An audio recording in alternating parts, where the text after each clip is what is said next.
welcome to my presentation about drones. Today I'm going to talk about the history, benefits, and the applications of drones. For this presentation, I'm focusing on disaster response and emergency management. So let's start with the information problem. Why this came up and why this concept even exists. So imagine a time where there are roads blocked, power down, there's small flooding, but you honestly don't even have to imagine it at this point because this is very frequent in terms of natural calamities. See, there's a wildfire, there's a tsunami that happens. So these things are very common nowadays. But what is the biggest problem? More than these things happening, it's people. Are they safe? Are they okay? Where are they living now? So these are some problems that rescue operation teams are trying to solve, but they're having a really hard time, especially when they can't find people after such natural calamities. The biggest example is the 2025 LA wildfires that happened in January, where rescue operations team weren't even able to find people because of the wildfires that happened. And that's the problem that we're trying to solve here. And so that's why drone came into existence. So what is really a drone? It's actually an unmanned aerial vehicle, and it's super fast and has real-time visibility. And obviously, it's called eyes in the sky when minutes matter. Why? Because it flies in the sky and has an aerial view of the entire land, and it's scanning everything, and it's able to bring information to you within minutes. These are some examples of some drones. This is actually a rescue drone.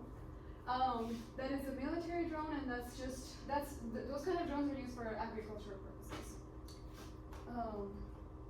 So the history of drones, how it really started, and how it's going. So it's actually started in the military and aerospace, obviously, very confidential. Obviously used for scanning things, for opponents, for enemies, to protect the land. And then we got into the tech, became smaller and smarter. Obviously, you had your laptops, now we have phones, we have smartwatches. Obviously, because evolution of technology, now we have smaller drones. We also have drones in the form of bees. So you can't really figure out whether it's an actual bee or a drone. Very big operation that's going on. And then the third is expanded into civilian plus humanitarian roles. Obviously, if you want to scan like areas of land, agricultural purposes, I know a lot of startups are doing this. They're using drones to capture and keep track of their cattle and their livestock on farmland. So that's the history. Then there's types of drones. These are just some of the very popular types of drones that I found, but obviously there are much more. And these are the major ones. So there's one, a fixed wing drone. This is a long-range mapping drone, so it can obviously go longer distances, and it actually helps scan the area around itself. Those are its specific capabilities. And then you have a quadcopter.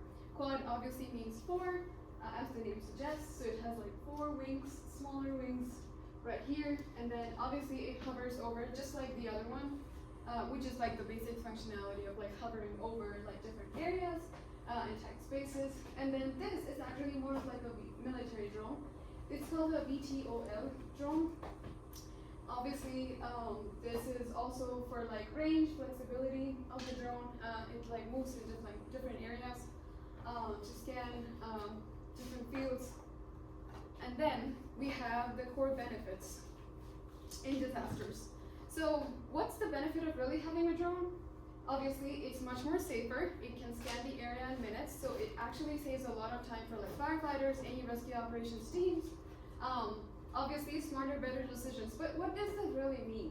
It just means that it helps you save time. It helps you keep calm because you have information in your hand, and now your only job is to work on that, analyze that, and work on it. So it makes your work much more easier and faster.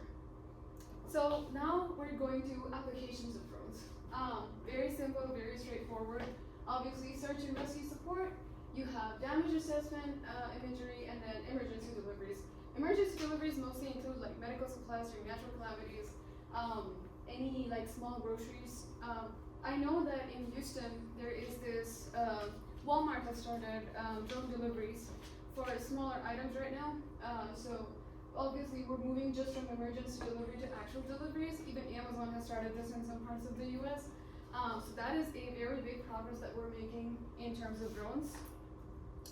And then obviously now that we've stated like the features and the what drones are really good at, obviously since it's technology, it will have its own limitations and challenges. So first, battery endurance. Right now, most drones are charged via USB-C, or you have to insert batteries. And obviously, it's a device; it's gonna fail. The battery's gonna die at some point. So it has limited battery. It has limited usage. Secondly, weather. So when there's like wind, storm, if it's raining too heavily, so the difference between drones is that drones and flights, I guess, their travel passes that flights can fly above the clouds, so they don't really have to worry about the rain unless it's takeoff and landing. But for drones, they have that area is a no-fly zone. It cannot interfere with the flight's path from one place to another, so it has to be flying under the clouds, which means it is going to be affected by wind or rain and smoke, and that is definitely a limiting factor for the drone to be able to fly successfully. And then you have obviously airspace coordination. So that really means is right now drones can't go a very like further distance from like the place that is being controlled by. We're still studying, like I guess scientists are still studying on like signals intelligence and stuff like that, where drones can fly like longer distances and still be able to be controlled. They don't just fly away. And then obviously privacy and regulation. So I was reading the news actually, and I realized that when these drones are actually used for drone deliveries, say groceries or medical supplies, people have had privacy concerns and issues because these drones have cameras attached to that. And then when this drone is like descending down to like deliver, people have had are complaining about privacy and concern issues. So that is another challenge, I'd say, limiting factor.